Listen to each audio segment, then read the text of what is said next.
इस जंग में ईरान का किसी ने इस तरह से साथ नहीं दिया कि हम अपनी फौज देंगे।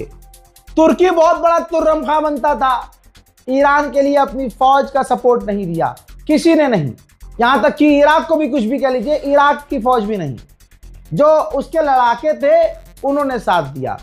यमन की फौज साथ दे रही है, लेकिन ऐसी फौज जिसकी उम्मीद हमें नहीं थी और उस फौज का खौफ पूरी दुनिया को है, जो रूस की बैकबोन है, रमजान कादिरोव की चेचनिया की फौज। ऐलान किया है उस फौज ने, रमजान कादिरोव की मिलिट्री ने ऐलान किया है कि अगर अमेरिका ईरान की सरजमीन पर उतरकर ग्राउंड ऑपरेशन करता है तो हम चेचनिया फौज, रमजान कादिरोव की फौज, ईरान के साथ जमीन पर उतरकर ईरान की फौज की मदद करने और ईरान की फौज के साथ मिलकर लड़ने के लिए तैयार है। अल्लाह अकबर। उधर ईरान ने यह वीडियो जारी किया है और बताया कि कश्मीर आइलैंड में, जी हाँ, कश्मीर आइलैंड में जो ईरान के ऊपर हमला करने के लिए ल्यूकस अमेरिकी ड्रोन आ रहा था, उसे मारकर गिरा दिया गया है। वहीं इजराइल ने माना है कि 25 इजरायली मारे गए हैं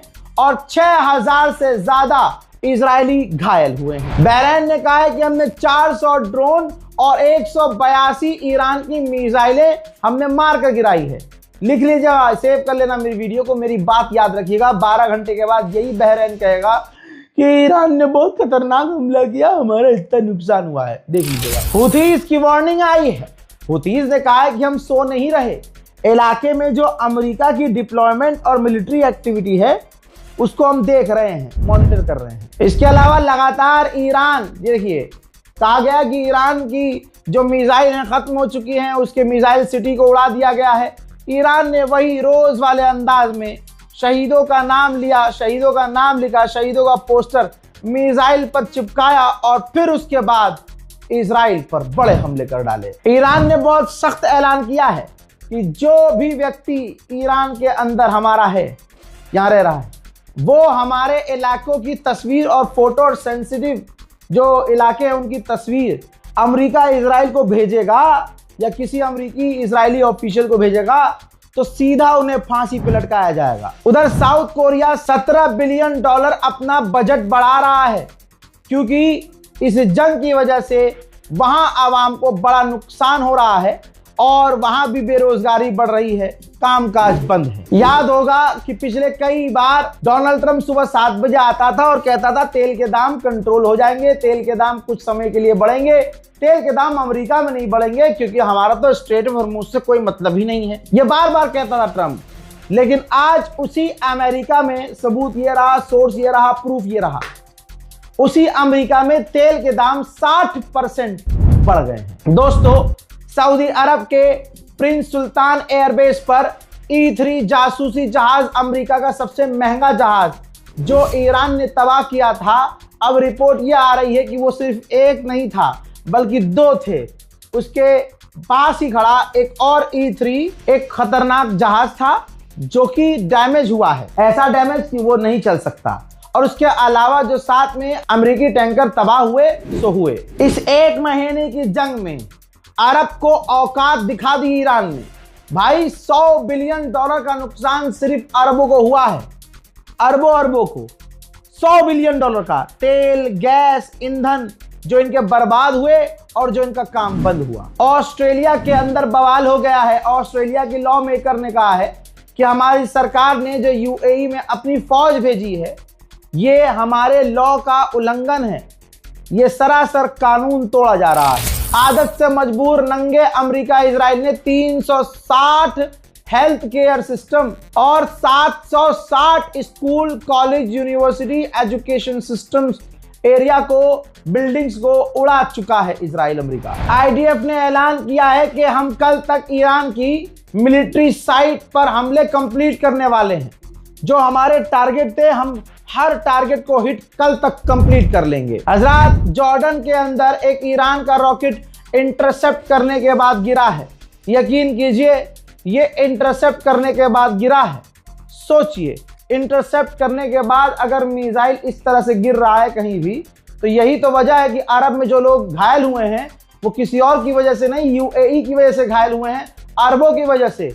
भाई ईरान अमेरिका के ठिकानों को निशाना बना रहा है, मिसाइल वहीं जा रही है, तुम मिसाइल दाग कर उसकी डायरेक्शन चेंज कर रहे हो, सिविलियंस के इलाके में जाकर उसके टुकड़े गिर रहे हैं, तो ऑब्वियसली इसमें ईरान की क्या गलती? ईरान ने तो अमेरिका के ठिकानों को निशाना बनाया था। उधर ईरान की न्यूक्लियर फैसिलिटी पर बड़ी तबाही नजर आ रही है। सैटेलाइट इमेज से साफ दिख रहा है कि ईरान की न्यूक्लियर फैसिलिटी पूरी तरह से बेकार हो चुकी है, और दूसरी तरफ जो ईरान का वाटर प्लांट है वो पूरी तरह से डैमेज हुआ है। हजरात, ईरान ने कहा कि यूक्रेन हमारे खिलाफ जंग में है और अमेरिका इजराइल की और इनकी सबकी हमारे दुश्मनों की मदद कर रहा है, तो हम ये मानते हैं कि यूक्रेन हमारे खिलाफ जंग में है।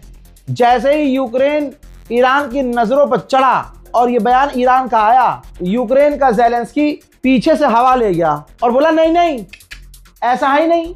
यूक्रेन ने आधिकारिक तौर पर मना कर दिया कि हम ईरान के खिलाफ जंग में नहीं हैं। हजरत Mushtaba खामनाई, supreme leader of Iran, उनके दफ्तर से एक लेटर हेड जारी हुआ है और उन्होंने इराक के कुर्दिश लोगों का, जो आम लोग हैं, और इराक में रहने वाले जो सुन्नी समुदाय, सुन्नी मुसलमान हैं, उनका शुक्रिया अदा किया है कि जिस तरह से आप लोगों ने ईरान का साथ दिया, इसे याद रखा जाएगा। मलेशिया पर मेहरबान हुआ ईरान और कह दिया कि स्ट्रेट ऑफ हॉर्मुज से मलेशिया के जहाज बिना टैक्स दिए, बिना पैसा दिए निकल सकते हैं।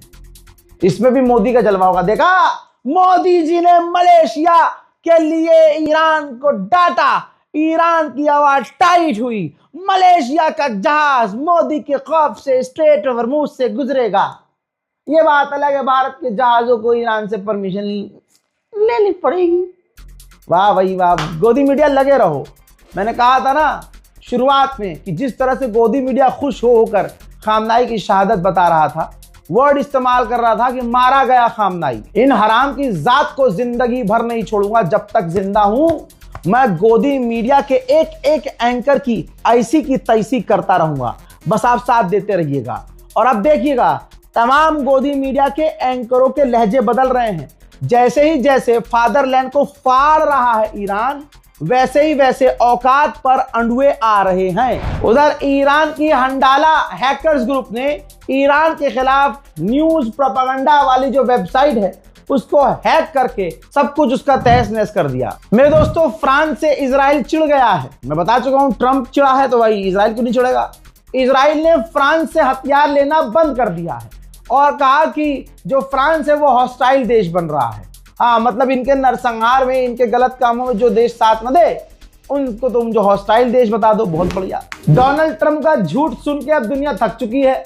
वो बेचारा डिफेंस मिनिस्टर विदेश मंत्रियों से झूठ बुलवा रहा है। अब देखिए, प्रेस कॉन्फ्रेंस में अमेरिका के डिफेंस मिनिस्टर ने कहा कि अभी मैं मिडिल ईस्ट गया था, कुवैत में जो 3 फाइटर जेट गिराए गए हमारे, वो ईरान पर हमला कर रहे थे, वो डैमेज हुए थे, वो ठीक हो गए और अभी भी ईरान पर हमला कर रहे हैं।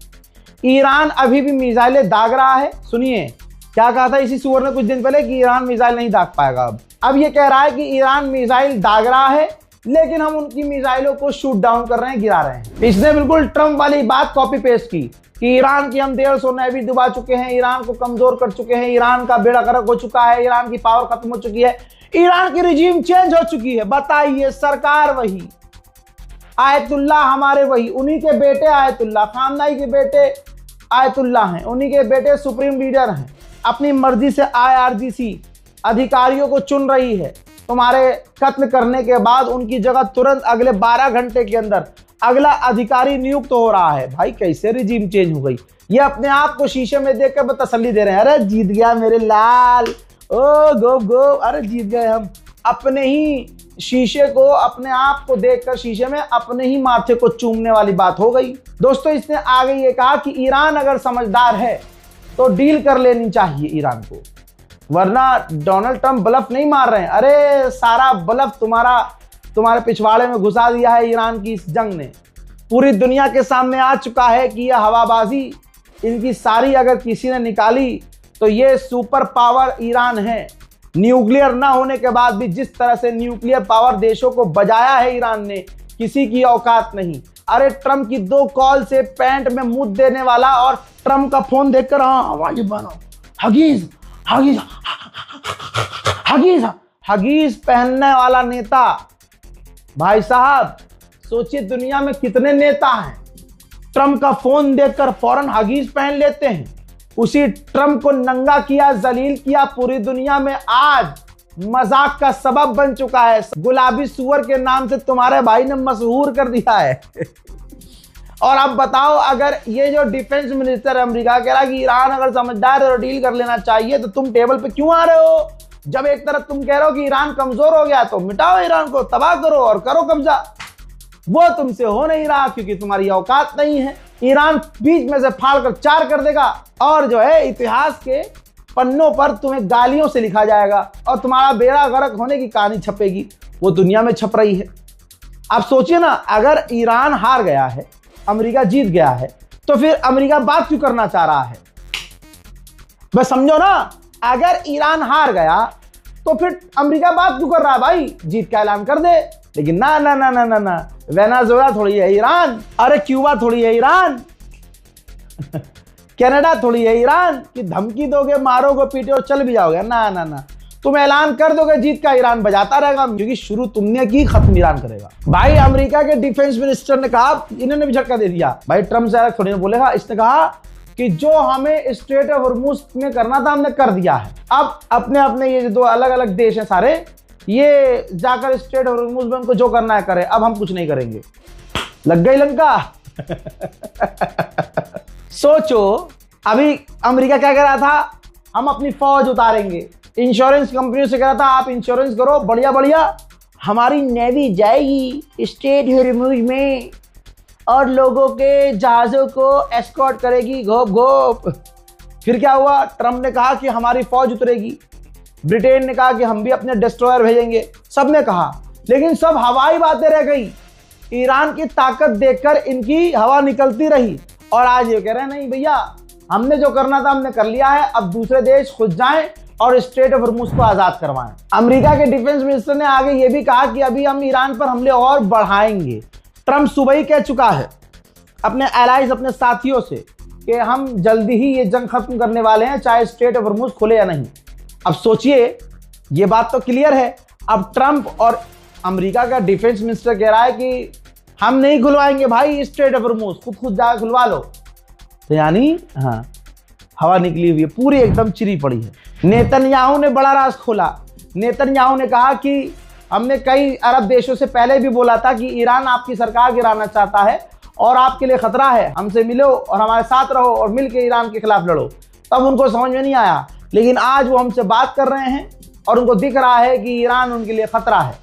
अब समझ रहे हो वो कौन कौन से अरब देश होंगे जो इजराइल का साथ दे रहे हैं? यूएई और सऊदी अरब के अलावा और कौन होगा भाई? मेन तो यूएई है, और यूएई पर आपको यकीन है तो ये खुद इलाके में नया इजराइल है, और बिन सलमान को कौन नहीं जानता। हज़रात मोहतरम, इस रिपोर्ट को शेयर कीजिएगा, दुआओं में याद रखिएगा, चैनल को सब्सक्राइब कीजिएगा। मैं हूं रजा और आप देख रहे थे रज़ाग्राफी। जय हिंद।